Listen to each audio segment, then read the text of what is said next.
और हमें हमारे मेन कैरेक्टर का नाम बताया जाता है। इसका नाम हान होता है।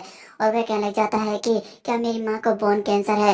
और वह डॉक्टर बताने लग जाता है कि हाँ, तुम्हारी माँ को बोन कैंसर है और इसके लिए इलाज के लिए तुम्हें पैसे चुकाने होंगे। अगर तुमने पैसे नहीं चुकाए तो उसकी जान भी जा सकती है। जिसे सुनने के बाद हमारा मेन कैरेक्टर गुस्सा हो जाता है और कहने लग जाता है कि मैं 1 लाख युआन कहाँ से चुकाऊंगा। मेरे पास तो इतने सारे पैसे भी नहीं है। जब मैं छोटा था तो मेरे बाप ने मेरी माँ को छोड़ दिया था और मेरी माँ ने ही मुझे पाला बड़ा था, लेकिन उसके इलाज के लिए मैंने सब कुछ बेच दिया। अब मेरे पास कुछ भी नहीं है। मैं इतने सारे पैसे कहाँ से चुकाऊंगा। अगर मैंने पैसे नहीं चुकाए तो इससे मेरी माँ की जान भी जा सकती है या फिर उसका बोन कैंसर बढ़ता जा सकता है। मुझे क्या करना चाहिए। फिर इसके बाद वह अपनी माँ के बारे में सोचने लग जाता है, जहाँ पर उसकी माँ कह रही होती है कि क्या तुम्हें अभी तक नौकरी नहीं मिली। 500 कंपनियों में नौकरी देने के बावजूद भी तुम्हें रिजेक्ट कर दिया गया है। तुम्हें निराश होने की कोई भी जरूरत नहीं है। तुम्हें अपनी माँ की तरह रहना चाहिए, एकदम बिंदास। तुम्हें थोड़ी सी दारू पी लेनी चाहिए, जिससे तुम्हारा दिमाग ठंडा हो जाएगा। और वैसे भी तुम्हारे शरीर में जब तक जान है, तुम हार मत मानना। अगर तुम हार मानोगे नहीं तो तुम्हें नौकरी जरूर मिल जाएगी। तुम्हें ज्यादा घबराने की कोई भी जरूरत नहीं है। और इन सब बातों को सोचने के बाद हमारा मेन कैरेक्टर हान कहता है कि नहीं नहीं, मैं हार नहीं मान सकता। मुझे अपनी माँ की जान बचानी होगी, क्योंकि मेरी माँ मेरे लिए बहुत ज्यादा कीमती है। चाहे इसके लिए मुझे कुछ भी करना होगा, मैं वह सब कुछ करूंगा। मेरी माँ की जान मेरे लिए बहुत ज्यादा कीमती है और इस दुनिया में मेरी माँ के अलावा कोई भी नहीं है। चाहे इसके लिए मुझे कहीं पर भी अपना सर झुकाना पड़े, मैं जरूर झुकाऊंगा। लेकिन मुझे अपनी माँ के इलाज के लिए बहुत सारे पैसे चाहिए, जहाँ पर मुझे जाना होगा। फिर इसके बाद हम देखते हैं कि दिन भर की भाग दौड़ के बाद हमारा मेन कैरेक्टर हान एक जगह पर आकर रुक जाता है और कहने लग जाता है कि मैं जगह जगह पर पैसे मांगने के लिए गया, लेकिन सभी लोगों ने मुझे पैसे देने से मना कर दिया। अब मेरे पास सिर्फ यही रास्ता है, मुझे यहाँ पर जाना है। अगर मुझे यहाँ से पैसे नहीं मिले तो मुझे कहीं से भी पैसे नहीं मिलेंगे, लेकिन मुझे यहाँ से पैसे लेना होगा, चाहे इसके लिए मुझे अपना सर झुकाना पड़े। वैसे भी मैं कितना ज्यादा घटिया इंसान हूँ जो यहाँ पर पैसे मांगने के लिए आया है, लेकिन जो भी हो मुझे पैसे चाहिए। और हम देखते हैं कि वह उस बिल्डिंग के अंदर घुस जाता है। फिर इसके बाद हमें एक कमरा दिखाया जाता है, जहाँ पर हम कपल्स को देखते हैं, जो कि जिनके बीच में कुछ गुच्ची पुच्ची चल रहा होता है। और हम देखते हैं कि वहाँ पर हान भी आ जाता है, जो दरवाजे के पास से कहने लग जाता है कि क्या कोई अंदर है। और अंदर से आवाज आ रही होती है कि बेबी तुम क्या कर रहे हो, मुझे छोड़ दो, कम से कम एक आधा घंटा तुम्हें करना चाहिए। लेकिन हान कहने लग जाता है कि जो भी हो मुझे कहना चाहिए, क्या कोई घर के अंदर है, न्यू हो, क्या तुम घर के अंदर हो। और हम देखते हैं कि ये सुनने के बाद एक लड़का भागते हुए गुस्से के साथ दरवाजा खोलता है और कहता है कि कमीने इतना ज्यादा शोर क्यों मचा रहा है। अरे हान, तू तो ये यहाँ पर है, तो यहाँ पर क्या कर रहा है। क्या तुम्हें पता नहीं है कि अब मेरी गर्लफ्रेंड है, तुम्हें यहाँ से चले जाना चाहिए। वैसे भी हम रिलेशनशिप में आ चुके हैं, अगर तुम मुझे यहाँ पर दोबारा दिखा तो मैं तेरी जान ले लूंगा। और हम देखते हैं कि वहाँ पर एक लड़की आती है जो कि इसकी गर्लफ्रेंड होती है, और वह कहने लग जाती है कि बॉयफ्रेंड यहाँ पर क्या हो रहा है, तुम इतना ज्यादा गुस्सा क्यों कर रहे हो। और उस लड़की को देखने के बाद हान काफी ज्यादा गुस्सा हो जाता है और कहने लग जाता है कि मैं यहाँ पर तुमसे रिलेशनशिप में आने के लिए नहीं आया हूँ और न ही मैं तुमसे कोई समझौता करना चाहता हूँ। मैं बस तुमसे यहाँ पर 1 लाख युआन उधार मांगने के लिए आया हूँ और मुझे उनकी बहुत ज्यादा जरूरत है। मेरी माँ अभी हॉस्पिटल के अंदर भर्ती है और उसका इलाज चल रहा है, और उसके इलाज के लिए मुझे 1 लाख युआन चाहिए। प्लीज मेरी मदद कर दो, मुझे पैसों की बहुत ज्यादा जरूरत है। और ये सुनने के बाद गुस्से के साथ कहने लग जाती है कि तुम्हारी हिम्मत कैसे हुई यहाँ पर आने की। तुम्हारी माँ मर जाए या फिर जी जाए, मुझे इससे क्या ही फर्क पड़ता है। और तुम्हें 1 लाख युआन की जरूरत है, तुम जैसे गरीब फटीचर के पास है। अगर मैं 1 लाख युआन दे भी दूँ तो तुम कैसे चुका पाओगे। और वैसे भी जब मैंने शादी करने के लिए तुमसे 3 लाख युआन मांगे थे तो तुमने कहा था कि मेरे पास पैसे नहीं है और मैं एक गरीब इंसान हूँ, तो तुम यहाँ पर कैसे आ सकते हो। मुझे नहीं लगता कि तुम जैसे गरीब फटीचर मेरे 1 लाख युआन चुका भी पाएगा। और यह सुनने के बाद हान काफी ज्यादा उदास हो जाता है और कहने लग जाता है कि प्लीज मेरी मदद कर दो, हम इतने साल रिलेशनशिप में रहे थे, प्लीज उसकी कदर कर लो। मुझे 1 लाख युआन दे दो, मैं तुम्हारे सारे के सारे पैसे चुका दूंगा। मैं कसम खाता हूँ, मैं तुम्हारे सारे पैसे चुका दूंगा। और ये सुनने के बाद काफी ज्यादा गुस्सा हो जाते हैं और कहने लग जाते हैं कि तुम्हारी हिम्मत कैसे हुई मेरे पास्ट के बारे में बात करने की। तुम्हें पता है कि हम 3 साल तक एक साथ रहे थे, हम दोनों ने एक दूसरे से प्यार किया था, लेकिन इसके बावजूद भी तुमने मुझे कोई भी गिफ्ट नहीं दिया जिसकी वजह से मुझे खुशी हो। लेकिन तुमने तो सिर्फ अपने बारे में ही सोचा है। जब मैंने तुमसे गिफ्ट मांगने के बारे में कहा था तो तुमने कहा था कि मैं एक गरीब इंसान इंसान हूँ, मैं तुम्हें गिफ्ट नहीं दे सकता। मैं तुम्हारे साथ कभी खुशी नहीं थी और तुम मुझसे यहाँ पर 1 लाख युआन मांगने के लिए आए हो, और वैसे भी तुम मेरे पैसे नहीं चुका पाओगे तो मैं तुम्हें कोई भी पैसा नहीं देने वाली हूँ। बेहतर होगा कि तुम यहाँ से चले जाओ। और ये सुनने के बाद हमारा मेन कैरेक्टर उसे रोकने की कोशिश कर रहा होता है और वह काफी ज्यादा उदास हो जाता है। फिर इसके बाद हमें इस लड़की की पास्ट की स्टोरी बताई जाती है, जहाँ पर वह लड़की कह रही होती है कि तुम्हें पता है कि हाँ, मुझे तुम्हें सबसे ज्यादा पसंद क्या है, तुम्हारी पर्सनैलिटी, तुम्हारा दिल कितना ज्यादा अच्छा है। मैं तुम्हारे साथ कभी भी नहीं छोड़ूंगी, मैं तुमसे शादी करना चाहती हूँ, शादी के साथ साथ मैं तुम्हारा हाथ पकड़ना चाहती हूँ। फिर इसके बाद हमें कुछ दिन बाद का सीन दिखाया जाता है, जहाँ पर वह लड़की कह रही होती है कि मैं आज घर नहीं जा सकती, मुझे लोगों ने अपने घर बुलाया है, उसने मुझे एक गिफ्ट दिया है, 23,000 का गिफ्ट, मैं उसे लेने जा रही हूँ। और ये सुनने के बाद हमारा मेन कैरेक्टर कहता है कि तुम ऐसा कैसे कर सकती हो। जिसे सुनने के बाद कहती है कि तुम्हें पता होना चाहिए कि तुमने मुझे अभी तक एक गिफ्ट नहीं दिया है, जिसकी वजह से मैं बहुत ज्यादा उदास हो गई हूँ। और जबकि लो मेरा कितना ज्यादा ख्याल रखता है, मैं उसके साथ जा रही हूँ, मुझे तुमसे कोई भी प्यार नहीं है। मैं पागल थी कि मैंने तुमसे प्यार किया था, तुम जैसे घटिया इंसान से मुझे प्यार नहीं करना चाहिए था। और इन सब बातों को सोचने के बाद हान काफी ज्यादा गुस्सा हो रहा होता है और कहने लग जाता है कि प्लीज मेरी मदद कर दो, प्लीज मेरी मदद करो, मेरी माँ बहुत ज्यादा बीमार है और उसकी जान को खतरा है, मैं आपके पैसे चुका दूंगा, प्लीज मेरी मदद कर दो। और हमें पता चलता है कि हमारा मेन कैरेक्टर कितना लाचार और बेबस होता है। और ये सब सुनने के बाद वहाँ पर उसका बॉयफ्रेंड होता है, जो कहता है कि ये हाँ, अब तुम्हें ज्यादा फिक्र करने की कोई भी जरूरत नहीं है, अगर तुम्हें पैसे नहीं देगी तो मैं तुम्हें पैसे दूंगा। और वैसे भी तुम्हें तो पता है कि मैं एक कंपनी का मैनेजर हूँ और मेरे पास बहुत सारा पैसा है। और ये सुनने के बाद हान खुश हो जाता है और कहता है कि तुम्हारा बहुत बहुत शुक्रिया। लेकिन वह लड़का कहता है कि तुम्हें पता होना चाहिए कि मेरे पास बहुत सारा पैसा है और तुम्हारी माँ मरने वाली है, अगर तुम्हारी माँ मर जाए या फिर जिंदा हो जाए मुझे उससे कोई भी फर्क नहीं पड़ता। मैं अगर तुम्हें 1 लाख युआन दूंगा तो तुम मेरे पैसे कैसे चुकाओगे, तुम तो बहुत ज्यादा गरीब हो और तुम्हारे पास बिल्कुल भी पैसा नहीं है, तुम मेरे पैसे कैसे चुकाओगे। और जहाँ तक मैं जानता हूँ तुम्हारे पैसे ना होने की वजह से तुमने अपना घर भी बेच दिया है, अपनी सारी चीजें बेच दी है, और तुम्हारे जो रिश्तेदार है वह भी तुम्हें पैसे नहीं दे रहे हैं और वह भी तुमसे दूर है, तुम मेरा पैसा कैसे चुकाओगे। और ये सुनने के बाद हाँ कहता है कि मैं कसम खाता हूँ मैं तुम्हारा पैसा चुका दूंगा, मैं सच कहता हूँ मैं तुम्हारा पैसा चुका दूंगा। जिसे सुनने के बाद वह लड़का कहता है कि ठीक है, मैं तुम्हारी बात को समझ गया हूँ, तुम मेरा पैसा चुका सकते हो, लेकिन पैसा चुकाने से पहले तुम्हें मेरे घर को साफ करना होगा, मेरा बेडरूम गंदा हो रहा है, उसे साफ कर दो।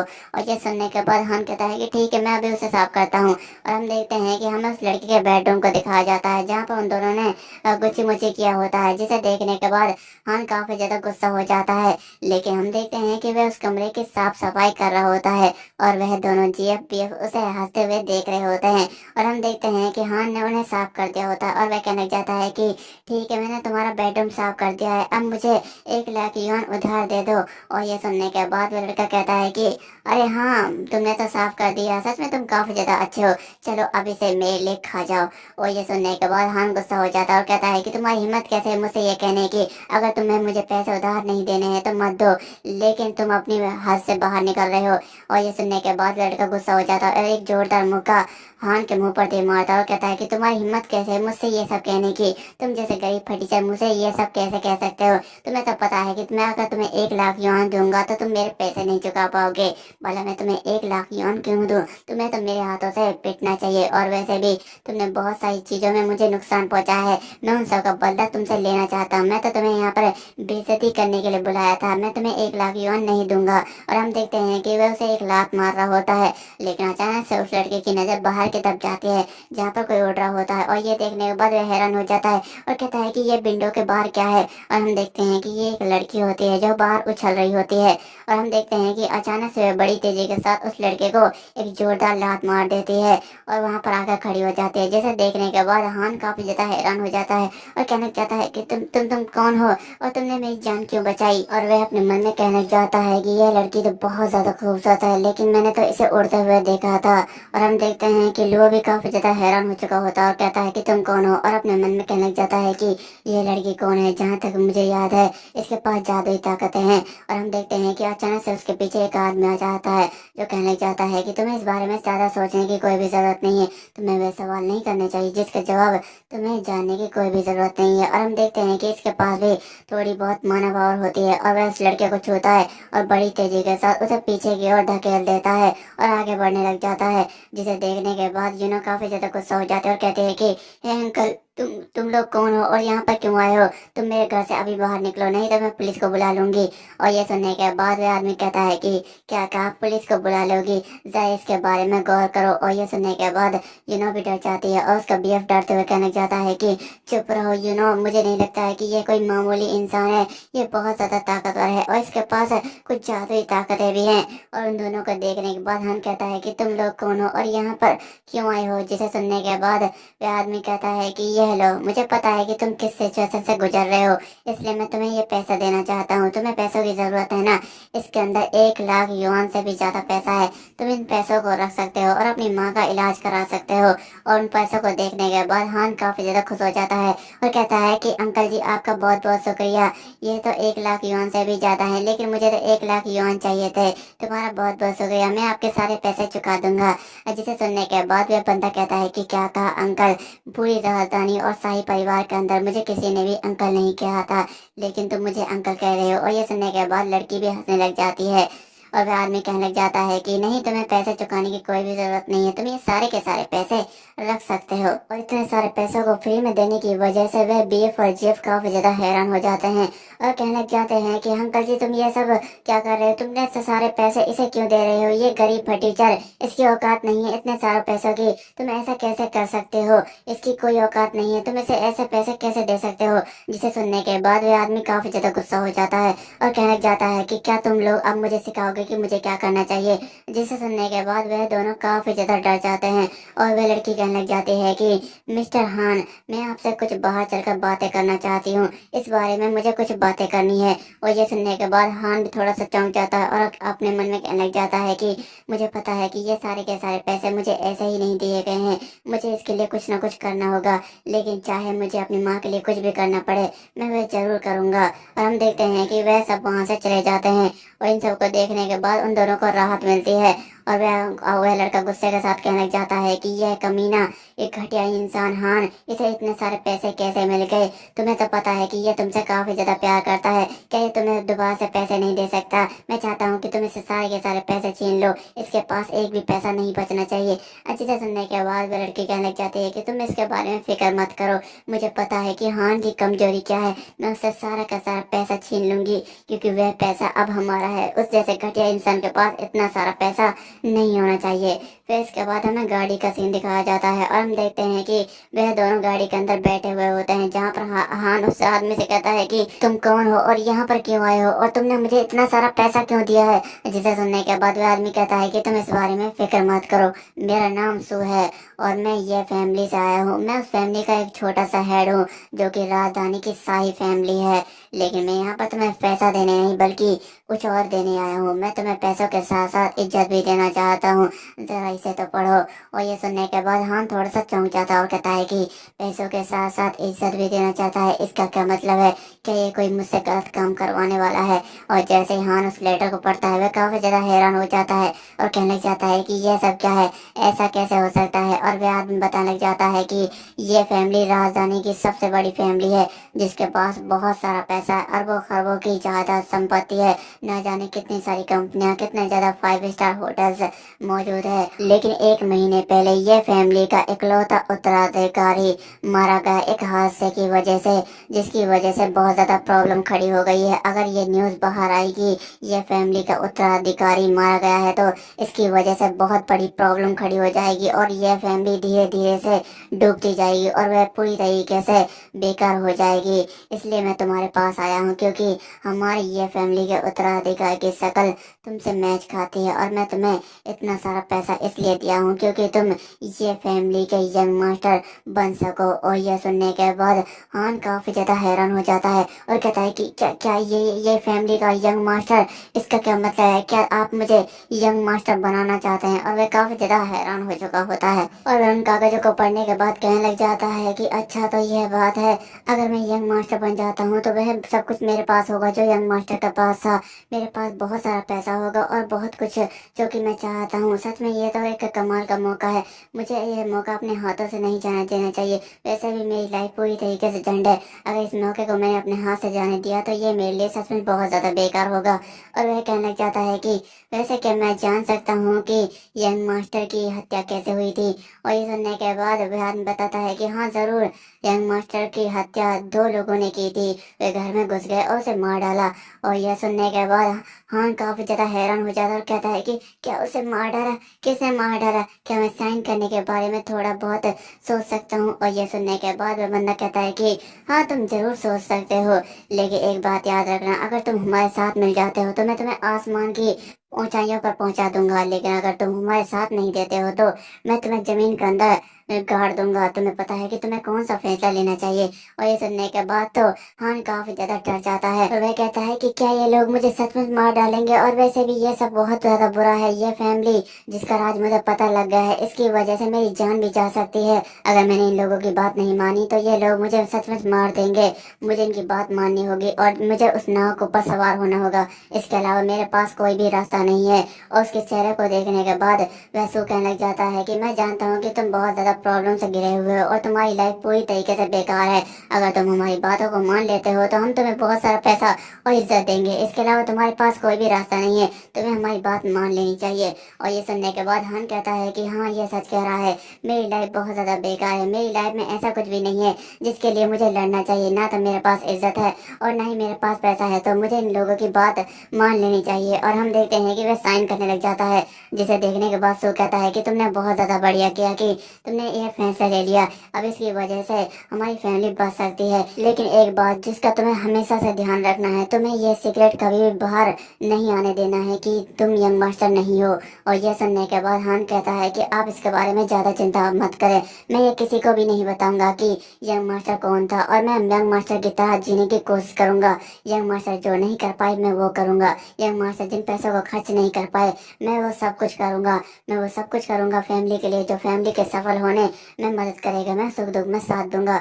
और ये सुनने के बाद वैसे काफी ज्यादा खुश हो जाता है और कहने लग जाता है कि यह तुमने अच्छा किया। फिर इसके बाद हमें उस लड़की को दिखाया जाता है जो कहने लग जाती है कि जबकि तुम यंग मास्टर बन चुके हो तो मैं आज से तुम्हारी परछाई बनकर रखूंगी और तुम्हारी जो भी सुरक्षा है मैं उसे ही देखूंगी। और इसके अलावा मेरा नाम किंग लुआन है, जो भी तुम मुझसे कराना चाहते हो तुम मुझसे करा सकते हो। और ये सुनने के बाद हान कहता है कि क्या सच में मैं तुमसे जो भी चाहूँ वो करा सकता हूँ। और वैसे काफी ज्यादा शर्माते हुए कह रहा होता है। और ये देखने के बाद वह लड़की कहती है कि नहीं, मैं बस तुम्हारी सुरक्षा कर सकती हूँ, इसके अलावा मैं कुछ भी नहीं करने वाली। और अपने मन में कहने लग जाती है कि यह कमीना बहुत ज्यादा लड़की है जिसकी वजह से मुझे इसकी बातें माननी पड़ रही हैं। और हान कहने लग जाता है कि मुझे 600 साल पुरानी जड़ी बूटियां चाहिए और इसे लाने में मेरी मदद करो, मुझे मेरे लिए बहुत ज्यादा जरूरी है। और जिसे सुनने के बाद वह लड़की कहती है कि क्या क्या तुम्हें जड़ी बूटियां चाहिए थी। जिसे सुनने के बाद हान कहता है कि हाँ मैंने तो जड़ी बूटियों के बारे में ही कहा था, तुमने इस बारे में क्या सोचा था। और यह सुनने के बाद वह लड़की शर्माते हुए कहने लग जाती है कि नहीं नहीं नहीं, मैंने कुछ भी नहीं सोचा था, बताओ कि वह जड़ी बूटियां कब लानी है, मैं जल्दी उन्हें तुम्हारे पास पहुंचा दूंगी। और ये सुनने के बाद हान कहता है कि जब तुम्हारी मर्जी हो उन्हें मेरे पास पहुंचा देना।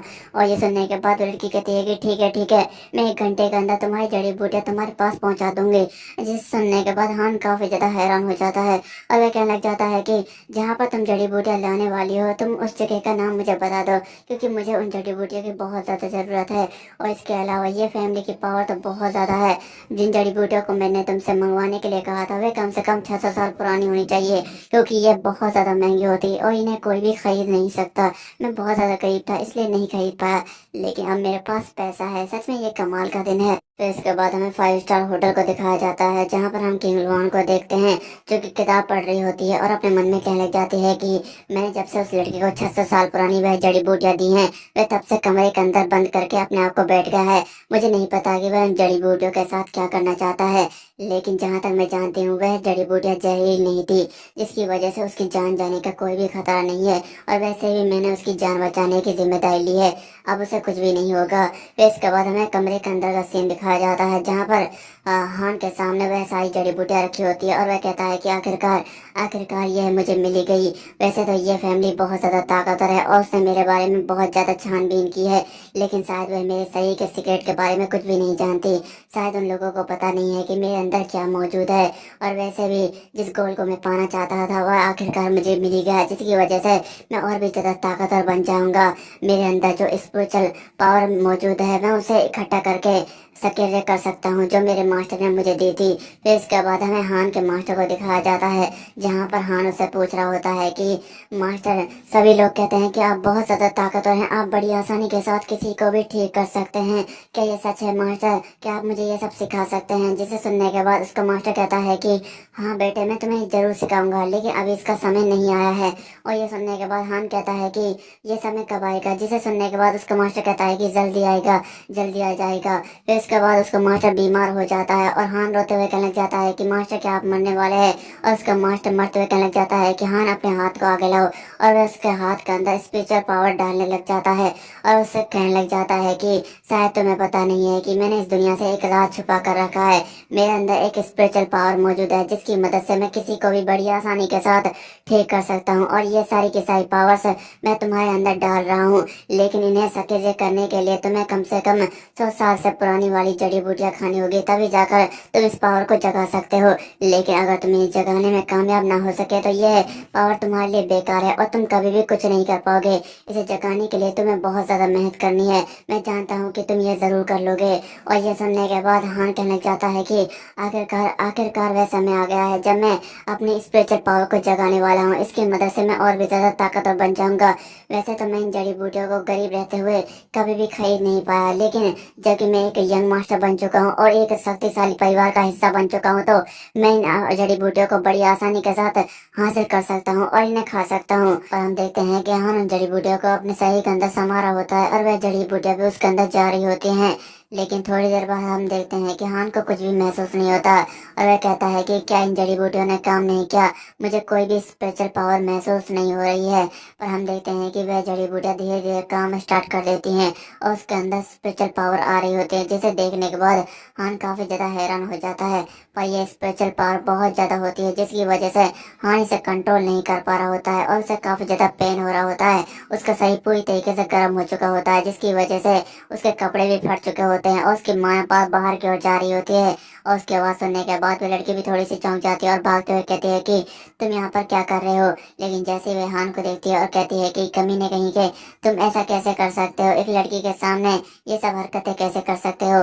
पर हान जोर जोर से चिल्ला रहा होता है, जिसकी वजह से वह लड़की थोड़ी सी चौंक जाती है। लेकिन हान कितनी पावर होती है कि उस लड़की की कपड़े भी फट जाते हैं। और इस तरह की पावर को देखने के बाद वह लड़की हैरान हो जाती है और कहती है कि यह यहाँ पर क्या हो रहा है? पर हम देखते हैं कि हान उस पावर की वजह से होश में नहीं होता और वह उस लड़की की तरफ बढ़ रहा होता है, जिसे देखने के बाद वह लड़की भी हैरान हो जाती है। पर हान अपनी कंट्रोल नहीं होता, जिसकी वजह से उसे चक्कर आ जाता है और वह उस लड़की को लेकर जमीन पर गिर जाता है, जिसे देखने के बाद वह लड़की कहती है कि कमीने कहीं के, तू मेरे साथ क्या कर रहा है? पर हान कहने लग जाता है कि मुझे बहुत ज्यादा चक्कर आ रहे हैं। जिसे सुनने के बाद वह लड़की हान को चोटी काटती है और हान को होश आ जाता है और वह चिल्लाते हुए कहता है कि हे तुम मेरे साथ ये क्या कर रही हो?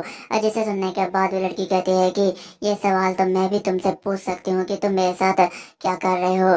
पर हान अपनी सारी चीजों को महसूस करने के बाद काफी ज्यादा खुश हो जाता है और वह कहने लग जाता है कि आखिरकार आखिरकार मैंने अपनी स्पेशल पावर को एक्टिवेट कर लिया।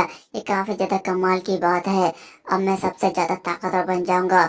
और यह कहते उस लड़की को बड़ी खुशी के साथ किस कर देता है, जिसे देखने के बाद तो वह लड़की भी काफी ज्यादा हैरान हो जाती है। फिर इसके बाद हमें बाहर का सीन दिखाया जाता है, जहाँ पर हान आ चुका होता है और वह अपनी स्पिरिचुअल पावर के बारे में हमें बताने लग जाता है और कहने लग जाता है कि मेरे मास्टर ने जो मुझे पावर दी थी वह कम से कम 2 पावर थी, जिनमें से एक मार्शल आर्ट और दूसरी मेडिकल आर्ट थी। मार्शल आर्ट एक ऐसी तरह की पावर है जिसकी मदद से मैं अपने शरीर को और भी ज्यादा मजबूत और ताकतवर बना सकता हूँ और तरह तरह की टेक्निक सीख सकता हूँ। लेकिन मेडिकल आर्ट इससे बिल्कुल उल्टी है। इसकी मदद से मैं अपने शरीर को मजबूत तो नहीं बना सकता, लेकिन अपने शरीर में जो चोट है उन्हें ठीक कर सकता हूँ। किसी भी तरीके की बीमारी को मैं ठीक कर सकता हूँ। लेकिन जहाँ तक मैं जानता हूँ, मैं अपनी पावर पर बिल्कुल भी कंट्रोल नहीं कर पाया हूँ, जिसकी वजह से मेरे अंदर जो पावर मौजूद है वह अभी बहुत ज्यादा कम है। अगर मुझे अपनी पावर को बढ़ाना है तो मुझे कल्टीवेशन करना होगा, लेकिन कल्टीवेशन के लिए मुझे ध्यान करना और उन जड़ी बूटियों को खाना बहुत ज्यादा जरूरी है। और इसके साथ साथ अगर मैं पावर को सीख जाता हूँ तो मैं अपनी माँ के कैंसर को भी बड़ी आसानी के साथ ठीक कर सकता हूँ। लेकिन मुझे लगता है कि इसमें थोड़ा सा वक्त लग सकता है, या फिर ऐसा हो सकता है कि मैं अपनी पावर की मदद से अपनी माँ को ठीक कर पाऊँ। और हम देखते हैं कि वह लड़की हान को देख रही होती है और कहने लग जाती है कि जिस तरह के ये लड़का दिखाई दे रहा है वैसा बिल्कुल भी नहीं है, इसके अंदर एक सीक्रेट छुपा हुआ है। पर उस लड़की के मन में तो अभी हान की किस चल रही होती है और वह अपने मन में कहने लग जाती है कि मुझे नहीं पता है कि यह अजीब लड़का किस तरह का इंसान है। फिर इसके बाद हमें हॉस्पिटल का सीन दिखाया जाता है और हम हॉस्पिटल को देखते हैं। हम देखते हैं कि वहाँ पर हान की माँ जोर जोर से चिल्ला रही होती है क्योंकि उसे बाहर निकाला जा रहा होता है। और हान की माँ कहने लग जाती है कि हे डॉक्टर, तुम मेरे साथ क्या कर रही है? क्या तुम मुझे बाहर निकाल रही है? तुझे पता नहीं है कि अगर मैं बाहर गई तो इससे मेरी जान भी जा सकती है। तुम मेरे साथ क्या कर रही है? जिसे सुनने के बाद वेनस कहने लग जाते हैं कि मैडम, हमें माफ़ कर देना, लेकिन यह हॉस्पिटल का नियम है। अभी तक आपके बेटे ने इलाज के पैसे नहीं चुकाए हैं, जिसकी वजह से आपको हमें मजबूरन बाहर निकालना होगा। और ये सुनने के बाद उसकी माँ कहती है कि कमीनी नर्स, तू मेरे साथ ऐसा कैसे कर सकती है? तुम हम जैसे गरीबों के साथ ये अन्याय कैसे कर सकती हो? तुम्हें पता नहीं है कि बाहर का मौसम कैसा है? अगर मुझे कुछ हो गया तो इसका जवाब तुम्हें देना होगा। और ये सुनने के बाद वेनस कहते हैं कि नहीं मैडम, हम इस मामले में कुछ भी नहीं कर सकते। यह तो सिर्फ हॉस्पिटल का नियम है, हम इस मामले में कुछ भी नहीं कर सकते। और वैसे भी आपका बेटा पैसे नहीं चुका सकता, जिसकी वजह से हमें आपको मजबूरन यहाँ से बाहर निकालना होगा। और हम देखते हैं कि हान भी वहाँ पर पहुँच चुका होता है और कहने लग जाता है कि माँ, यहाँ पर क्या हो रहा है? जिसे सुनने के बाद उसकी माँ कहती है कि बेटा जरा देखो, ये नर्स मेरे साथ क्या कर रही है। ये मुझे बाहर निकाल रही है क्योंकि हमने पैसे नहीं चुकाए।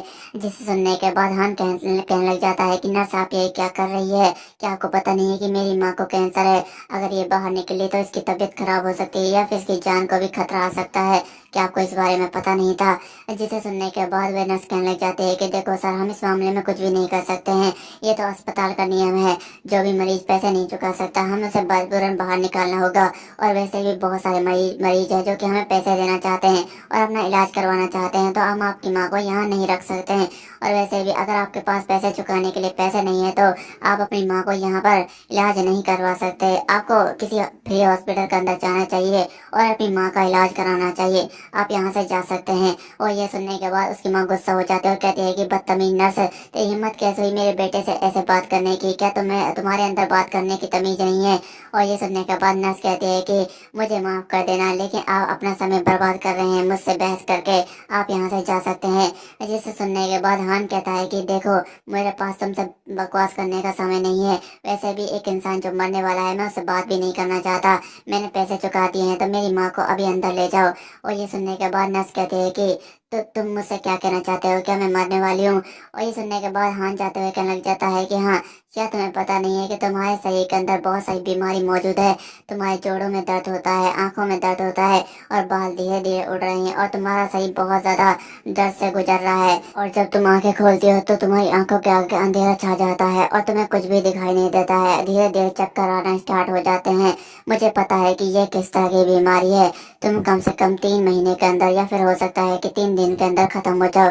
तुम्हारी मौत बड़ी आसानी के साथ हो सकती है। तुम्हें इससे बचना चाहिए। मैं चाहता हूँ कि तुम कम से कम किसी मरीज को ऊपर दया दिखाओ। और ये सुनने के बाद नर्स थोड़ी सी हैरान हो जाती है और अपने मन में कहने लग जाती है कि मुझे पता है कि यह बीमारी मेरे अंदर मौजूद है। मैंने डॉक्टर को भी दिखाने की कोशिश की थी, लेकिन इसका कोई भी परिणाम नहीं निकला। लेकिन मैंने इस लड़के को बीमारी के बारे में नहीं बताया, तो इस लड़के को कैसे पता चला कि कोई जादूगर है? और वह उस लड़के से कहने लग जाती है कि ए, तुम क्या कह रहे हो? क्या तुम मुझे क्लियर साफ साफ बता सकते हो? अजीत से सुनने के बाद हान कहता है कि तुम्हारा इससे क्या मतलब है? तुम्हें ज्यादा गुस्सा नहीं करना चाहिए, नहीं तो तुम जल्दी मर सकती हो। और ये सुनने के बाद नर्स गुस्सा हो जाती है, पर वे थोड़ी सी दया दिखाते हुए कहते हैं कि मुझे माफ कर देना, मैं गलत हूँ। तुम्हें तो पता है कि मुझे किस तरह की बीमारी है, तो इससे बचने का कोई तरीका है? और ये सुनने के बाद हान कहता है कि हाँ हाँ बिल्कुल, इसका एक बेहतरीन तरीका है, लेकिन तुमने मेरी माँ से जो बदतमीजी की है उसके लिए तुम्हें माफी मांगनी होगी। शायद मैं इस बारे में सोचूं। और ये सुनने के बाद वह नर्स कहने लग जाती है कि ठीक है सर, मैं माफी मांगने के लिए तैयार हूँ। मैडम जी, मुझे माफ कर देना, मुझसे गलती हो गई है। मैंने आपसे बहुत ज्यादा बदतमीजी की है, प्लीज इसके लिए मुझे माफ कर देना सिस्टर। और ये सुनने के बाद उसकी माँ कहती है कि सिस्टर किसे कह रही है? मैं तो अभी जवान हूँ, मैं तुम्हें कोई भी माफी नहीं देने वाली हूँ। और हान कहने लग जाता है कि देखो, मेरी माँ तुम्हें कोई भी माफी नहीं दे रही है। अगर मेरी माँ ने माफी नहीं दी तो मैं शायद तुम्हारा इलाज नहीं कर पाऊंगा। तुम्हें मेरी माँ की सेवा करनी होगी और बहुत सारी चीजों में उसका इलाज करना होगा, तभी शायद मैं तुम्हें यह नुस्खा दे सकता हूँ और तुम्हारा इलाज हो सकता है, तुम शायद बच भी सकती हो। और ये सुनने के बाद नर्स कहती है कि मैडम जी मुझे माफ कर दे दो। आपका बेटा बहुत ज्यादा अमेजिंग है। मैंने आपसे बहुत ज्यादा बदतमीजी की है, आपसे मैं आपकी सेवा करूंगी। प्लीज प्लीज मुझे माफ कर देना। भाई, आप तो मुझे माफ कर सकते हैं। और ये सुनने के बाद हान कहता है कि क्या भाई? और वह कहता है कि ठीक है, अब तुम यहाँ से जा सकती हो। मैं तुम्हारे इलाज के लिए कुछ लिख दूंगा, तुम उसे ले जाना। और वह नर्स वहाँ से चली जाती है और उसकी माँ कहने लग जाती है कि बेटा तुमने देखा कि वह औरत कितनी ज्यादा बदतमीज है, फिर तुमने उसे नुस्खा क्यों दिया। और वैसे मैं ये सोचने के बाद काफी ज्यादा हैरान हो कि तुम उस औरत का इलाज कैसे कर सकते हो और तुम्हें उसकी बीमारी के बारे में कैसे पता चला। और ये सुनने के बाद हान कहता है कि हाँ हाँ माँ, मैं आपको बताता हूँ। क्या आपको पता है, जब मैं छोटा हुआ करता था तब मेरे पास एक मास्टर था जिसके पास मेडिकल एजुकेशन थी, लेकिन मैं सारी की सारी एजुकेशन को भूल गया था। लेकिन जब मेरा सर दीवार के ऊपर लगा तो मुझे सब कुछ याद आ गया। कि ये अमेजिंग बात नहीं है, ये बहुत ज्यादा कमाल की बात है कि मुझे सब कुछ याद आ गया। और ये सुनने के बाद उसकी माँ कहती है कि क्या तुम्हें सब कुछ याद आ गया। पर ऐसा कैसे हो सकता है, दीवार पर सर लगने से सब कुछ याद आ जाता है। और ये सुनने के बाद हान कहता है कि हाँ माँ, सब कुछ याद आ जाता है, शायद आपको इस बारे में कुछ भी पता नहीं था। फिर इसके बाद हम देखते हैं कि हान किंग लुआन के पास चला जाता है और कहने लग जाता है कि मुझे एक्यूपंक्चर लगाने के लिए चांदी की सुइयां चाहिए, प्लीज मेरे लिए उसका इंतजाम कर दो क्योंकि मुझे अपनी माँ का इलाज करना है। और ये सुनने के बाद किंग लुआन कहती है कि क्या तुम्हें अपनी माँ का इलाज करना है, शायद तुम्हें पता होना चाहिए कि तुम्हारी माँ को बोन कैंसर है, तुम उसका इलाज नहीं कर पाओगे, वह एक घातक बीमारी है। और ये सुनने के बाद हान कहता है कि मैं उसे ठीक कर दूंगा, अगर मैंने उसे ठीक कर दिया तो तुम क्या करोगी। और ये सुनने के बाद लुआन कहते हैं कि अगर तुम उसे ठीक कर देते हो तो जो तुम कहोगे मैं वह सब कुछ करने के लिए तैयार हूँ। और ये सुनने के बाद हान थोड़ा सा शर्मा जाता है और कहने लग जाता है कि ठीक है, तुम्हें वही करना होगा। फिर इसके बाद हम देखते हैं कि हान एक किताब को पढ़ रहा होता है और अपने मन में कहने लग जाता है कि जहाँ तक मैं जानता हूँ मैं ये फैमिली का एक पावरफुल यंग मास्टर बन गया हूँ, लेकिन ये फैमिली के यंग मास्टर को मार दिया गया था। इसका मतलब है कि अभी भी खूनी मौजूद है जो कि मुझे मारना चाहता है, मुझे इसके लिए सावधान रहना होगा। वैसे तो मेरे पास मेडिकल स्पेशल पावर है जिसकी मदद से मैं अपनी ताकत को बढ़ा सकता हूँ, लेकिन अगर मैं मर गया तो ये स्पेशल पावर कुछ भी काम नहीं आने वाली है। पर हम अचानक से देखते हैं कि उसकी माँ चिल्ला रही होती है, जिसे देखने के बाद हान कहता है कि माँ आपको क्या हुआ। पर हम देखते हैं कि उसकी माँ जोर जोर से चिल्लाने लग जाती है, जिसे देखने के बाद हान कहता है कि माँ आपको क्या हो रहा है, क्या आपको ज्यादा दर्द हो रहा है, रुको जरा मैं आपको मसाज कर देता हूँ। पर हम देखते हैं कि उसकी माँ चिल्ला रही होती है और हान अपने मन में कहने लग जाता है कि जो चांदी की सुई मैंने मंगाने के लिए कही थी जिसकी वजह से मैं अपनी माँ का कैंसर ठीक कर सकता हूँ, वह अभी तक यहाँ पर नहीं आई है। और मेरे पास इतनी ज्यादा पावर नहीं है कि मैं अपनी माँ का इलाज तुरंत कर सकूँ, क्योंकि मुझे अपनी स्पेशल पावर डालने के लिए कम से कम उन चांदी की सुइयों की जरूरत पड़ेगी, क्योंकि मुझे वह पावर हड्डियों के अंदर डालनी है ताकि मैं उसे ठीक कर सकूं। पर अभी मेरे पास कोई भी चारा नहीं है, मुझे अपनी पावर को इसके अंदर डालना होगा। और हम देखते हैं कि वह अपनी स्पेशल पावर को जगाने लग जाता है और अपनी माँ के शरीर के अंदर डाल रहा होता है। और हम देखते हैं कि धीरे धीरे वह उसकी मसाज भी कर रहा होता है। और हम देखते हैं कि थोड़ी देर बाद उसकी माँ शांत हो जाती है और वह कहने लग जाती है कि मेरा बेटा बहुत ज्यादा शानदार है, तुम्हारे अंदर ये टेक्निक कहाँ से आ गई, तुम्हारी वजह से मेरा दर्द ठीक हो गया। और ये सुनने के बाद हान कहता है कि क्या ऐसा है माँ, फिर तो मैं आपकी रोजाना मसाज करूंगा, फिर आपको कभी भी दर्द नहीं होगा। और ये सुनने के बाद उसकी माँ कहती है कि मेरा बेटा बहुत ज्यादा अमेजिंग है, लेकिन तुम्हारी माँ को बाहर जाना है, वह इस कमरे में रहते रहते बोर हो गई है और भी ज्यादा बीमार हो रही है, मुझे बाहर की हवा खानी है। और ये सुनने के बाद हान कहने लग जाता है कि ठीक है माँ, मैं आपको अभी बाहर नहीं जाता हूँ। और वह अपने मन में कहने लग जाता है कि अगर मेरी माँ बीमार नहीं होती और वह जोश में होती तो बहुत ज्यादा जोरों शोरों के साथ चिल्ला रही होती और मुझे बहुत ज्यादा परेशान कर रही होती। फिर इसके बाद हमें बाहर का सीन दिखाया जाता है जहाँ पर हान अपनी माँ को ले आया हुआ होता है। और उसकी माँ कहने लग जाती है कि बेटा देखो, मैं बीमार पड़ गई, बिस्तर पर रहते रहते मैं और भी ज्यादा बीमार पड़ गई, मुझे जल्द से जल्द यहाँ से बाहर जाना है। और ये सुनने के बाद हान कहने लग जाता है कि माँ आप इसके बारे में चिंता मत करो, मैं आपको जल्दी यहाँ से बाहर ले जाऊंगा। और वैसे भी आप बहुत ज्यादा बूढ़ी हो गई हैं तो आपके लिए यहाँ रहना जरूरी नहीं है। और ये सुनने के बाद उसकी माँ गुस्सा हो जाती है और कहती है कि कमीने कहीं के, तू मेरा कैसा बेटा है, मैं अभी तक बूढ़ी नहीं हुई हूँ, अगर मैं अस्पताल से ठीक होकर निकल जाती हूँ तो मैं तुम्हें 50 डेट पर भेजूंगी, मुझे तुम्हारे लिए जल्द से जल्द एक लड़की ढूंढनी है ताकि तुम अपना घर बसा सको। और ये सुनने के बाद हान कहने लग जाता है कि माँ मुझे माफ कर देना, ये मेरी गलती थी, लेकिन मैं अभी कोई शादी नहीं करना चाहता, नहीं मैं कोई लड़की देखना चाहता हूँ, अभी मुझे बहुत सारे काम है। और हम अचानक से देखते हैं कि उसकी माँ की नजर कहीं और पर जाती है और वह कहती है कि बेटा जरा वहाँ पर देखो। और हम देखते हैं कि वहाँ से एक लड़की आ रही होती है जो कि काफी ज्यादा खूबसूरत होती है और उसे देखने से ऐसा लगता है कि जैसे इसके अंदर भी स्पेशल पावर मौजूद है।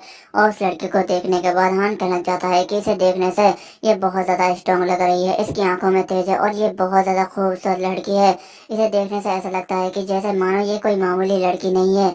और ये सुनने के बाद उसकी माँ कहने लग जाती है कि हाँ तुमने बिल्कुल सही कहा, ये कोई मामूली लड़की नहीं है, इसका नाम वही जैक्सी है जो कि इसके फादर इस अस्पताल के मालिक है। तुम्हें पता होना चाहिए ये लड़की बहुत ज्यादा खूबसूरत है। अगर इस तरह की बहू मुझे मिल जाती है तो मेरे तो मजे ही मजे है। मेरा आशीर्वाद तुम्हारे साथ है। लेकिन क्या तुम्हें पता है कि यह लड़की इतनी ज्यादा स्ट्रांग है कि जहाँ पर ये रहती है वहाँ पर बहुत ज्यादा अमीर लोगों के घर है और ये बहुत ज्यादा शक्तिशाली लोगों के साथ रहती है। और यह सुनने के बाद हान कहने लग जाता है कि माँ आप किस बारे में बात कर रही हैं? क्या आप मेरी शादी कराना चाहती हैं? देखो आप इस मामले में मुझ पर दबाव नहीं डाल सकती। और हान उस लड़की को देखने लग जाता है और कहने लग जाता है कि छी कितनी ज्यादा बेकार है, अगर इसके पास भी मैं चला गया तो इसके दबाव की वजह से मैं मर जाऊंगा, रहने दो इसे, दूर रहने दो। फिर उसके बाद अचानक से हान की नजर कहीं पर जाती है जहाँ पर कुछ बदमाश अखबार पढ़ रहे होते हैं और उन्हें देखने के बाद हान कहने लग जाता है कि आज के मौसम में अखबार कौन पढ़ता है?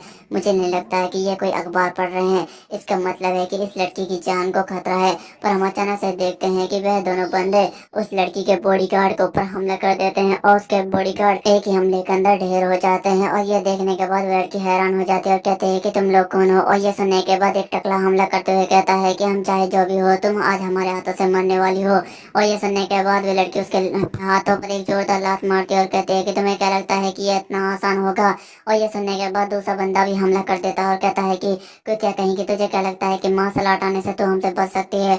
और वैसे एक जोरदार मुक्का मार देता है जिसकी वजह से वह लड़की दूर जाकर गिरती है। लेकिन हम देखते हैं कि वह लड़की थोड़ी सी पावरफुल होती है जिसकी वजह से वह अपने आप को जैसे तैसे संभाल लेती है और कहने लग जाती है कि मेरे बॉडीगार्ड कितने ज्यादा बेकार थे। और वह हान से कहती है कि तुम लोग यहाँ से जल्दी से चले जाओ, यहाँ पर बहुत ज्यादा खतरा है। और इस चीज को देखने के बाद वे दोनों बंदे कहते हैं कि लगता है कि यह लड़की उन्हें भगा रही है, वह बहुत ज्यादा इंपॉर्टेंट लोग हैं, हमें उन्हें भी मार देना चाहिए। और ये सुनने के बाद लड़की भी हैरान हो जाती है और कहती है कि नहीं नहीं नहीं, ये कोई इंपॉर्टेंट नहीं है, इन्हें जाने दो। और ये सुनने के बाद हान कहता है कि ये बेवकूफ लड़की जिन्हें जिन्हें इतना ज्यादा समझा रही है वे और भी ज्यादा शक करेंगे। पर हम देखते हैं कि एक बंदा हमला कर देता है और कहने लग जाता है कि अब चाहे जो भी हो ये लोग आज मेरे हाथों से नहीं बचने वाले, आज इन सबको मैं मार डालूंगा। और ये सुनने के बाद हान अपने स्पेशल पावर का यूज करता है, एक लकड़ी को उठाता है और उस हमले को नाकाम कर देता है और हमला करने के लिए बिल्कुल तैयार हो जाता है। और ये देखने के बाद वह लड़की कहती है कि वाह ये कितना ज्यादा अमेजिंग और बहादुर, अगर हम दोनों साथ मिल जाते हैं तो शायद हम उन दोनों को हरा पाएंगे। पर हम देखते हैं कि हान थोड़ा सा जोश में होता है तो वह उस लकड़ी को बुरी तरीके से फिरा रहा होता है जिससे बहुत ज्यादा तेज हवा निकल रही होती है। और इस हवा की वजह से उस लड़की का वह दुपट्टा भी उड़ रहा होता है और वह कहने लग जाती है कि इसे फिराना बंद करो, इसे फिराना बंद करो, क्या तुम पागल हो गए हो? कमीने बासठ ठरकी कहीं के, क्या तुम मेरी मदद कर सकते हो? और वैसे भी हम दोनों दो हैं तो उन्हें बड़ी आसानी के साथ हरा पाएंगे, क्या तुम मेरी मदद कर सकते हो? और ये सुनने के बाद हान कहता है कि भला मैं तुम्हारी मदद क्यों करूं, और वैसे भी मुझे तुम्हारी मदद करने का कोई भी शौक नहीं है, मैं किसी भी लड़ाई के मामले में नहीं फंसना चाहता हूँ। और ये सुनने के बाद लड़की गुस्सा हो जाती है और कहती है कि तुम कमीने कहेंगे, तुम्हारी हिम्मत कैसे हो मुझसे ये सब कहने की? क्या तुम्हें पता नहीं है कि मैं एक मासूम और लाचार लड़की हूँ, तुम्हें मेरी मदद कर देनी चाहिए। और ये सुनने के बाद हान कहता है कि मासूम और लाचार, मासूम और लड़की के पास बॉडीगार्ड नहीं होते, तुम्हारे पास तो बॉडीगार्ड थे, वे कुछ भी नहीं कर पाए तो मैं क्या ही भला कर पाऊंगा। और हम देखते हैं कि उन दोनों की बातें वे बंदे भी सुन रहे होते हैं और वे कहने लग जाते हैं कि लगता है कि यह इस लड़की का सीक्रेट बॉडीगार्ड है जिसे ये छुपाना चाहती है, हम सब कुछ समझ गए हैं, हमें इस लड़के को मार देना चाहिए। और ये सुनने के बाद तो हान भी हैरान हो जाता है और कहने लग जाता है कि क्या तुम लोग बेवकूफ हो जहाँ यहाँ पर खून करने के लिए आए हैं? तुम सच में गधे हो, मैं इसका कोई भी बॉडीगार्ड नहीं हूँ। और ये सुनने के बाद लड़की कहने लग जाती है कि अरे नहीं, तुम्हें तो सब कुछ पता लग गया, अब मेरे बॉडीगार्ड का क्या होगा? और ये सुनने के बाद तो हान भी गुस्सा हो जाता है और वह लड़की उसे चिढ़ा रही होती है। पर हम देखते हैं कि वह दोनों बंदे हमला कर देते हैं और कहते हैं कि तुम लोगों को क्या लगता है कि तुम हमारे सामने फ्लर्ट कर रहे हो? तुम आज नहीं बचने वाले, आज तुम्हारी मौत आने वाली है। और ये सुनने के बाद वह लड़की हैरान हो जाती है और हान कहने लग जाता है कि शायद तुम्हें नहीं पता है कि तुमने आज अपनी मौत को दावत दी है। और ये सुनने के बाद वह बंदे हमला करते हुए कहते हैं कि तुम्हें क्या लगता है कि तुम हमें इतनी आसानी के साथ हरा पाओगे? हम तुम्हें बड़ी आसानी के साथ खत्म कर सकते हैं, शायद तुम्हें इसका अंदाजा नहीं है। और हम देखते हैं कि एक टकला हान के ऊपर हमला कर देता है, पर हम देखते हैं कि हान उसे अपने एक हाथ की मदद से रोक लेता है और कहता है कि क्या तुम्हारे अंदर इतनी ही जान है? तुमने आज जो कहा है, तुमने अपनी मौत को दावत दी है। और ये सुनने के बाद दूसरा बंदा कहता है कि क्या तुझे लगता है कि तुझे मार्शल आर्ट आहट आती है तो तू कुछ भी कर पाएगा, नहीं तो आज मारा जाएगा। पर हम देखते हैं कि हान उस बंदे को एक जोरदार लात मारता है, जिससे वह बंदा दूर पेड़ में जाकर लगता है। और ये देखने के बाद उसका भाई भी हैरान हो जाता है और कहता है कि तुमने ये कैसे किया, तुमने मेरे भाई को पेड़ के ऊपर कैसे मारा, क्या तुम्हारे अंदर इतनी ज्यादा पावर है। और ये सुनने के बाद हान कहता है कि क्या तुम्हें मेरी पावर देख रही है, चलो मैं तुम्हें दिखा देता हूँ कि मैंने उसे किस तरह से पेड़ के ऊपर पहुंचाया है। और हम देखते हैं कि वह उस बंदे को भी एक जोरदार लात मारता है और उसे पेड़ में ऊपर पहुंचा देता है, और वह अपने भाई से जाकर टकराता है। और यह देखने के बाद तो वह लड़की भी हैरान हो जाती है और कहती है कि ये कैसे हो सकता है, ये नामुमकिन है। वे बहुत ज्यादा शक्तिशाली असैसिन थे, लेकिन इसके बावजूद भी उसने उन्हें हरा दिया, ये सच में कमाल का है। और इन सब चीजों को देखने के बाद हान कहता है कि लगता है कि तुम्हारी हालत बहुत ज्यादा खराब हो गई है, तुम तो भागने के लायक भी नहीं बचे हो। अब मुझे लगता है कि यहाँ पर पुलिस को बुला लेना चाहिए, इसके अलावा मेरे पास कोई भी रास्ता नहीं है। और वह अपने मन में कहने लग जाता है कि मुझे नहीं पता था कि मैं इतनी तेज लात मार सकता हूँ, लेकिन मुझे लगता है कि ये मेरी मार्शल आर्ट स्पिरिचुअल पावर की वजह से हो रहा है। शायद इसकी वजह से मैं और भी ताकतवर हो गया हूँ, लेकिन मुझे इस बात का भी अंदाजा है कि यह पूरी ताकत नहीं है। अभी तक उन जड़ी बूटियों ने पूरी तरीके से काम नहीं किया है। अगर वह जड़ी बूटियाँ पूरी तरीके से काम करने लगे तो शायद मैं और भी ज्यादा ताकतवर हो सकता हूँ, शायद मुझे कोई भी नहीं हरा पाएगा। सच में मेरे तो मजे ही मजे हैं। उस बुड्ढे ने तो मुझे एक कमाल की पावर दे दी है, इसकी मदद से मैं और भी ज्यादा ताकतवर और शक्तिशाली बन जाऊंगा, फिर शायद मुझे कोई भी नहीं हरा पाएगा और मैं अपना बदला भी ले पाऊंगा उस कमीनी लड़की से। और हम देखते हैं कि वह बंदा कहने लग जाता है कि तुम्हें क्या लगता है कि तुमने मुझे हरा दिया, नहीं अभी इसका अंत नहीं है, हमारे बंदे आएंगे और तुम लोगों को मार डालेंगे, तुम नहीं बचने वाले। और हम देखते हैं कि वह बंदा वहीं पर मारा जाता है। और ये देखने के बाद लड़की हैरान हो जाती है और हान कहने लग जाता है कि लगता है कि यह मारा गया है, इसके मुंह के अंदर जहर था जिसकी वजह से इसने अपनी मौत चुनी है, लगता है कि यह मर गया है। और ये सब सुनने के बाद लड़की कहती है कि पर तुम कौन हो, जिसे सुनने के बाद हान कहता है कि मैं तो बस एक राहगीर हूँ जो यहाँ से बस गुजर रहा था। और जिसे सुनने के बाद लड़की कहती है कि लेकिन तुम्हारा बहुत बहुत शुक्रिया, अब चाहे जो भी हो तुमने मेरी जान बचाई है, इसके लिए तुम्हारा बहुत बहुत शुक्रिया, मैं तुम्हारी एहसानमंद रहूंगी। और ये सुनने के बाद तो हान काफी ज्यादा खुश हो जाता है और कहता है कि क्या शुक्रिया, ये तो काफी ज्यादा अमेजिंग है, आज पहली बार मुझे इतनी खूबसूरत लड़की ने थैंक यू कहा है, लगता है कि मेरी किस्मत बदलने वाली है, ऊपर वाला भी आज मुझ पर मेहरबान है। और हान के मुस्कुराते हुए चेहरे को देखने के बाद वही को थोड़ा सा अजीब लगता है और वह कहने लग जाती है कि हे तुम इतना मुस्कुरा क्यों रहे हो, क्या तुम मेरे बारे में कुछ घटिया तो नहीं सोच रहे हो, तुम ठरकी कहीं के। और ये सुनने के बाद हान कहता है कि नहीं नहीं मैं कोई घटिया नहीं सोच रहा हूँ, मुझे माफ कर देना। और हम देखते हैं कि वही उसे मारने के लिए जा रही होती है, लेकिन अचानक से उसके पैर में मोच आ जाती है, जिसकी वजह से वह हान के गले लग जाती है। और हम देखते हैं कि वह दोनों काफी ज्यादा शर्माने लग जाते हैं। और ये देखने के बाद उसकी माँ कह रही होती है कि ओहो। और हम देखते हैं कि हान माफ मांगते हुए कहता है कि मुझे माफ कर देना, मुझे लगता है कि ये गलती से हुआ है, प्लीज मुझे इसके लिए माफ कर देना। और ये सुनने के बाद वही कहती है कि ठीक है मुझे पता है कि ये गलती से हुआ है, अगर तुमने जानबूझ कर किया होता तो मैं तुम्हारा मुंह तोड़ देती, तुम आज मेरे हाथों से बहुत ज्यादा पिटते। और हम देखते हैं कि वही अपने बॉडीगार्ड पर काफी ज्यादा गुस्सा कर रही होती है और कहने लग जाते हैं कि हे कमीने कहीं के, तुम बहुत ज्यादा कमजोर हो, तुम 2 हथियारों से पिट गए, तुम मेरी रक्षा नहीं कर सकते हो, तुम्हें यहाँ से भाग जाना चाहिए, मैं आज तुम्हें बहुत ज्यादा पीटने वाली हूँ। और ये देखने के बाद हान अपने मन में कहने लग जाता है कि अरे ये लड़की तो बहुत ज्यादा गुस्सा करती है, अपने बॉडीगार्ड को भी नहीं छोड़ रही है। और वह कहने लग जाता है कि मिस भाई आपको ज्यादा गुस्सा करना नहीं चाहिए, ये आपकी सेहत के लिए बिल्कुल भी अच्छा नहीं है, मैं चाहता हूँ कि आप ज्यादा गुस्सा ना करें। और ये सुनने के बाद वही कहती है कि तुम मेरी इतनी फिक्र क्यों कर रहे हो, मुझे बहुत ज्यादा गुस्सा आता है, अगर तुमने मुझसे ज्यादा बात करने की कोशिश की तो तुम यहाँ से चले जाओ, नहीं तो तुम मेरे हाथों से बहुत ज्यादा पिटोगे, तुम्हें मेरी फिक्र करने की कोई जरूरत नहीं है। और ये सुनने के बाद हान मुस्कुराते हुए कहता है कि क्या सच में, मैं तो बस तुम्हारी हेल्प करने की कोशिश कर रहा था, मुझे तुम्हारी कोई फिक्र नहीं है, लेकिन मैं चाहता हूँ कि तुम गुस्सा ना करो और मुझे तुम्हारी फिक्र है। और ये सुनने के बाद हाँ वही थोड़ी सी हैरान हो जाते हैं और कहते हैं कि तुम मुझसे आखिरकार कहना क्या चाहते हो। पर हम देखते हैं कि हान अपनी माँ को लेकर वहां से जा रहा होता है और उसकी माँ कह रही होती है कि ये गोल मटोल चेहरे वाली कितना ज्यादा गुस्सा कर रही है, अपने बॉडीगार्ड को भी नहीं छेड़ रही है, लेकिन ये काफी ज्यादा क्यूट है, अगर ऐसी बहू मुझे मिल जाए तो मैं तुम्हारा साथ देने के लिए तैयार हूँ, वैसे भी ये बहुत ज्यादा अमीर लड़की है। और ये सुनने के बाद हान कहता है कि नहीं नहीं माँ, मैं इस जैसी लड़की से शादी नहीं करना चाहता, नहीं तो मेरी जिंदगी नरक बन जाएगी। और ये सुनने के बाद वही कहती है कि क्या इस औरत ने मुझे अभी गोल मटोल चेहरे वाली कहा, लेकिन इससे क्या ही फर्क पड़ता है, मुझे नहीं लगता कि वह लड़का मेरी फिक्र कर रहा था, ये सब बेबुनियादी बातें हैं, मुझे नहीं लगता कि वह मेरी फिक्र करेगा। रहेगा, मैं तो सिर्फ अनजान लड़की हूँ, भला वे मेरी फिक्र करने कैसे करने लगा। फिर इसके बाद हम देखते हैं कि वही अपने दादाजी के पास पहुंच जाती है, जहाँ पर उसका दादाजी कहता है कि मैंने सुना है कि तुम्हारे ऊपर 2 हत्यारों ने हमला किया था, क्या उनका कुछ पता चला कि वे कौन थे। और ये सुनने के बाद वही कहते हैं कि नहीं दादाजी, अभी हमें कुछ भी नहीं पता नहीं चला है। और ये सुनने के बाद दादाजी कहता है कि लगता है कि वे कमीने इंसान वही परिवार के सदस्य को मारना चाहते हैं। बेटा तुम बाहर मत जाना जब तक तुम्हारी ताकत इंक्रीज नहीं हो जाती। और ये सुनने के बाद वही कहती है कि ठीक है दादाजी। और दादाजी कहता है कि लेकिन मैंने सुना है कि तुम्हारे किसी लड़के ने जान बचाई थी, क्या मैं उस लड़के से मिल सकता हूँ। और ये सुनने के बाद वही कहती है कि नहीं नहीं नहीं दादाजी, वह बहुत ज़्यादा कमीना इंसान है, आप उससे नहीं मिल सकते। और ये सुनने के बाद तो उसका दादाजी हैरान हो जाता है और अपने मन में कहने लग जाता है कि जहाँ तक मैं वही को जानता हूँ, इसने मेरे साथ मार्शल आर्ट सीखी है, ना जाने कितने ज़्यादा ताकतवर और अमीर लड़कों से मिली है, लेकिन ये आज तक मुस्कुराई नहीं बल्कि उन्हें उल्टा ही पीट दिया। लेकिन जब मैं इस लड़के की बातें कर रही है तो ये काफी ज्यादा गुस्सा और शर्मा रही है। क्या ऐसा हो सकता है कि मुझे नहीं लगता कि ये होना चाहिए। और वह कहता है कि जल्दी करो, मुझे उस लड़के से मिलना है, जल्दी करो, उसे मेरे पास लेकर आओ। और ये सुनने के बाद वही कोई भी जवाब नहीं देती। फिर इसके बाद हमें हान की माँ को दिखाया जाता है, जिसे बहुत सारी सुइयां लगा चुकी होती हैं और हान उसका इलाज कर रहा होता है और कहने लग जाता है कि माँ अब आपको कैसा फील हो रहा है। और ये सुनने के बाद उसकी माँ कहती है कि अब मुझे अच्छा लग रहा है, ऐसा लगता है कि मेरा शरीर पूरी तरीके से रिलैक्स हो गया है, अब मेरे शरीर में बिल्कुल भी दर्द नहीं है, क्या मैं ठीक हो गई हूँ। और ये सुनने के बाद हान कहता है कि नहीं माँ, अभी तक आप ठीक नहीं हुई हैं, लेकिन मुझे कुछ और एक्यूपंक्चर लगाने की जरूरत है, फिर इसके बाद आप बिल्कुल ठीक हो जाएंगी। और हम देखते हैं कि वे किंगलुआन के पास जाता है और कहने लग जाता है कि क्या ये ठीक है, मुझे लगता है कि मुझे तुम्हें परेशान करने की कोई जरूरत नहीं है, बस मेरी माँ के कपड़े पहनाने में मेरी मदद कर दो।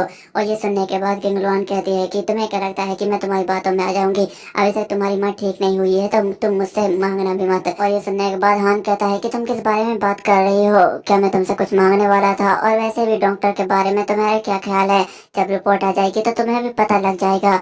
और ये सुनने के बाद किंगलुआन कहती है कि लेकिन तुम्हें चाहिए क्या। और ये सुनने के बाद हान कहता है कि बस मुझे तो एक किस चाहिए, जिसे सुनने के बाद किंगलुआन थोड़ी सी शर्मा जाती है। पर हम देखते हैं कि वहां पर वही आ जाती है जो गुस्से के साथ कहती है कि तुम कमीने घटिया इंसान कहीं के, मुझे पता था कि तुम ऐसे ही हो, तुम बेचारी भोली भाई लड़की को परेशान कर रहे हो, मुझे पता था कि तुम एक गंदे इंसान हो। जिसे सुनने के बाद हान कहता है कि तुम किस बारे में बात कर रही हो, ये तो मेरी एक प्यारी सी गर्लफ्रेंड है, तुम्हें इस सब से क्या ही फर्क पड़ता है। जिसे सुनने के बाद वही कहती है कि क्या तुम्हारी गर्लफ्रेंड। और वे अपने मन में कहने लग जाती है कि जरा इस लड़की को देखो, ये कितनी ज्यादा खूबसूरत है, इधर इसका फिगर भी काफी ज्यादा अच्छा है और ये मुझसे कई गुना ज्यादा खूबसूरत है, क्या इस कमीनी की ये गर्लफ्रेंड है। और ये सुनने के बाद हान कहता है कि हाँ ये देखो मेरी कितनी प्यारी गर्लफ्रेंड है। और वह किंगलुआन के काफी ज्यादा करीब जा चुका होता है। और ये देखने के बाद किंगलुआन अपने मन में कहती है कि ये कमीना कहीं का, ये बस यंग मास्टर बन गया है, इसलिए मैं इसे अपने करीब आने दे रही हूँ, नहीं तो यह आज मेरे हाथों से बहुत ज्यादा पिटता। और हान कहता है कि अच्छा तो मैं सब कुछ समझ गया, वही भी मेरी एक गर्लफ्रेंड बनना चाहती है, मैंने सही कहा ना। और ये सुनने के बाद वही काफी ज्यादा गुस्सा हो जाती है और कहती है कि कमीने घटिया इंसान कहीं के, मेरे बाद दादाजी ने तुम्हें बस बुलाया है, मैं यहाँ पर इसलिए आई हूँ। और ये सुनने के बाद हान कहता है कि क्या तुम्हारे दादाजी ने बुलाया है, लेकिन उन्होंने मुझे क्यों बुलाया है, अच्छा मैं समझ गया, लगता है कि वे अपनी बेटी की शादी मुझसे करा देना चाहते हैं, क्योंकि मैंने उसकी जान बचाई थी ना, लगता है कि वे एहसान चुकाना चाहते हैं, लेकिन मेरा फायदा मत उठाओ, मैं ऐसे शादी नहीं करने वाला। और ये सुनने के बाद वही काफी ज्यादा गुस्सा हो जाती है और कहती है कि कमीने इंसान, तुम्हें आना है या फिर नहीं आना, जल्दी से मुझे बताओ। और ये सुनने के बाद हान कहता है कि ठीक है मैं आता हूँ, और वही वहाँ से चली जाती है। और हान किंगलुआन से कहता है कि वही के ऊपर जिन हत्यारों ने हमला किया था वह कौन थे, तुम इसके बारे में पता लगा। और ये सुनने के बाद किंगलुआन कहती है कि ठीक है सर। पर हम देखते हैं कि हान कमीना उसके कमर में हाथ डालता है और कहने लग जाता है कि लेकिन इससे पहले क्या तुम मुझे उसके दादाजी के कमरे तक छोड़ सकती हो। और ये सुनने के बाद किंगलुआन थोड़ी सी हैरान हो जाती है और हान वहाँ से जाते हुए कहने लग जाता है कि ठीक है मैं यहाँ से जा रहा हूँ, मैं तुमसे बाद में मिलता हूँ, मुझे इसके बारे में रिपोर्ट देना। और वह वहाँ से जाते हुए शर्मा रहा होता है और अपने मन में कहने लग जाता है कि यह लड़की कितनी ज्यादा खूबसूरत है और इसका फिक्र भी कितना ज्यादा मेंटेन है, जब मैंने इसकी कमर में हाथ डाला तो इसने कुछ भी नहीं कहा, सच में ये काफी ज्यादा अच्छी लड़की है। और जैसे ही हान वहाँ से चला जाता है।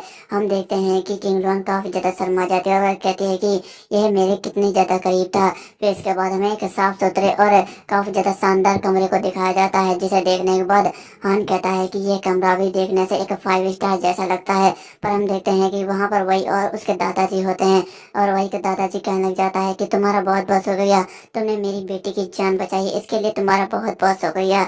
लेकिन अगर तुम मुझसे कुछ मांगना चाहते हो तो तुम मुझसे मांग सकते हो, मैं तुम्हें देने के लिए तैयार हूँ। और ये सुनने के बाद हान कहता है कि नहीं नहीं नहीं, इसकी कोई भी जरूरत नहीं है, मैं बस वहाँ से गुजर रहा था, मैंने आपकी बेटी की मदद कर दी, इसकी कोई भी जरूरत नहीं है। और वह अपने मन में कहने लग जाता है कि इसके दादाजी बहुत ज्यादा अमीर है, लेकिन इसे देखने से ऐसा नहीं लगता कि ये कोई बुरा इंसान है, ये काफी ज्यादा अच्छा इंसान है। और वैसे भी मैं किसी भी फैमिली के मामले में नहीं पड़ना चाहता, तो मुझे सबसे दूर रहना चाहिए। और उसका दादाजी कहने लग जाता है कि मैंने सुना है कि तुम्हारी माँ का इलाज इसी हॉस्पिटल के अंदर हो रहा है, अब मैं चाहता हूँ कि मैं तुम्हारी माँ को एक खास कमरे के अंदर भर्ती करवा दूँ, एक 5 स्टार कमरे में। और वैसे भी मुझे लगता है कि तुम्हें इसके लिए मुझे मना नहीं करना चाहिए, मैं बस अपना एहसान चुकाना चाहता हूँ, प्लीज मुझे मना मत करना मिस्टर हान, मैं आपकी मदद करना चाहता हूँ। और ये सुनने के बाद हान कहता है कि नहीं नहीं, इसकी कोई भी जरूरत नहीं है बूढ़े इंसान, और वैसे भी मेरी माँ जल्दी ठीक हो जाएगी। और ये सुनने के बाद वही कहती है कि तुम्हें क्या लगता है कि यह कोई मामूली कमरा है जो किसी को भी आसानी के साथ मिल जाता है, ये पैसे देने से भी नहीं मिलता, इसके लिए फैमिली का कनेक्शन होना बहुत ज्यादा जरूरी है, जितना ज्यादा स्ट्रॉन्ग कनेक्शन होगा उतना ही अच्छे से कमरे मिल पाएंगे। लेकिन ये कोई मामूली कमरा नहीं है, अगर तुम इसमें अपनी माँ को ले जाते हो तो तुम्हारी माँ का इलाज बहुत ही ज्यादा अच्छी तरीके से हो जाएगा, जिससे तुम्हारी माँ जल्दी ठीक हो जाएगी। और वह अपने मन में कहती है कि इसे देखने से ऐसा लगता है कि ये कोई गरीब लड़का है, मुझे पता है कि ये गरीब लड़का है, लेकिन इसे मना नहीं करना चाहिए, और वैसे भी इसमें इसकी माँ का ही फायदा है, वह जल्दी ही ठीक हो जाएगी। और हम देखते हैं कि हान कहने लग जाता है कि इसकी कोई भी जरूरत नहीं है, रुको जरा, मैं अपनी माँ को ही खुद एक खास कमरे के अंदर डलवा देता हूँ। और वह कहता है कि जल्दी करो। और ये सुनने के बाद किंगडन कहते हैं कि ठीक है सर। और हम देखते हैं कि वह किसी को फोन करती है और कहने लग जाती है कि हाँ, ये हान की माँ को एक खास कंधे के अंदर शिफ्ट कर दो, तुम्हें जल्दी करनी है।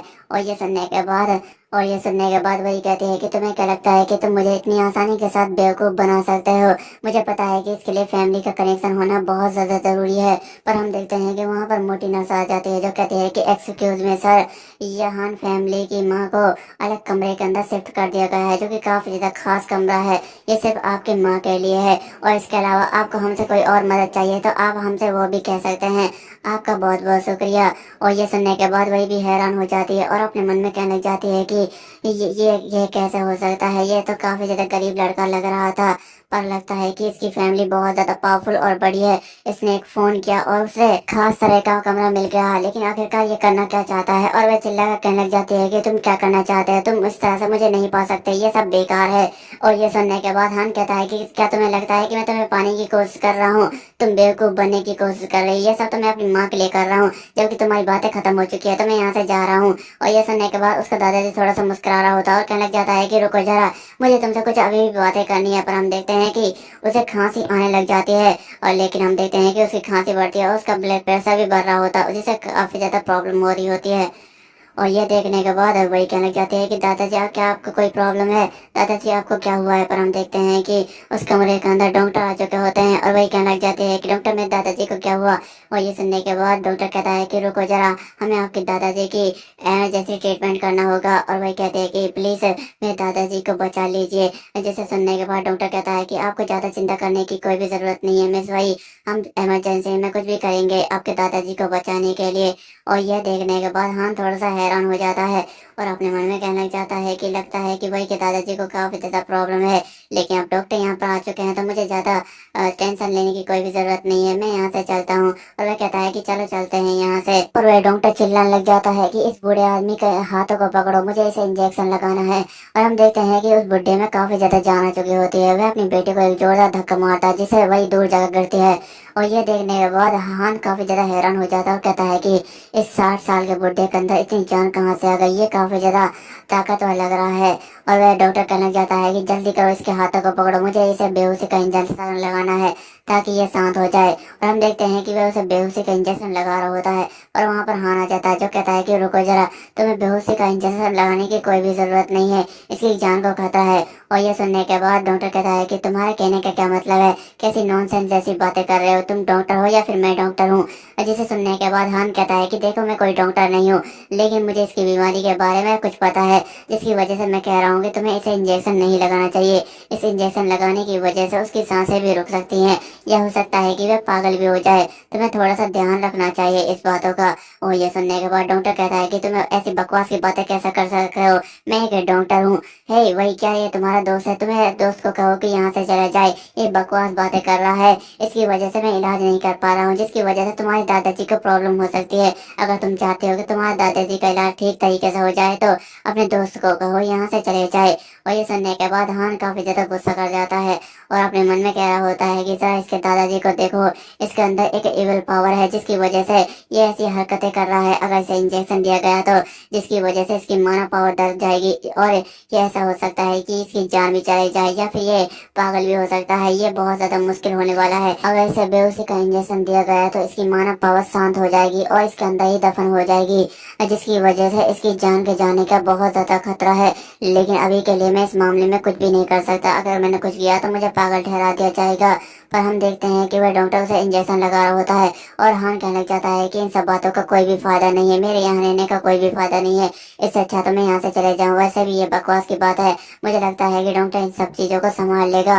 और वह डॉक्टर चिल्ला रहा होता है कि ये क्या हो रहा है, ये क्या पागल हो गया है, ये कोई भी असर क्यों नहीं कर रही है।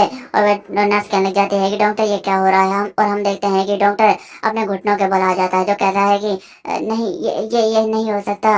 और जिसे देखने के बाद वही कहते हैं कि डॉक्टर आपका कहने का क्या मतलब है, मेरे दादाजी को क्या हुआ है, क्या तुम इसके बारे में मुझे एक्सप्लेन कर सकते हो। और ये सुनने के बाद डॉक्टर कहता है कि मिस भाई मुझे माफ कर देना, लेकिन मुझे इसके बारे में कुछ भी पता नहीं है कि आपके दादाजी को क्या हुआ है, ये अचानक से हो गया। हमने इंजेक्शन देने की कोशिश की है, लेकिन इसकी दिल की धड़कनें रुकती जा रही है और धीमी पड़ गई है, हमें इस बारे में कुछ भी नहीं पता है। और ये सुनने के बाद वही काफी ज्यादा गुस्सा हो जाती है और कहती है कि तुम्हारे कहने का क्या मतलब है। और हम देखते हैं कि वह डॉक्टर को एक जोरदार मुक्का मार देती है और वहां से भागते हुए कहने लग जाते हैं कि मैं यहाँ से जा रही हूँ, लेकिन अगर डॉक्टर मेरे दादाजी को कुछ हुआ तो मैं तुम्हारी कब्र खोद दूंगी। और अपने मन में कहने लग जाती है कि दादाजी सब्र रखना, आपकी बेटी अभी जिंदा है, अभी तक आपकी उम्मीद जिंदा है, मैं कुछ करती हूँ दादाजी।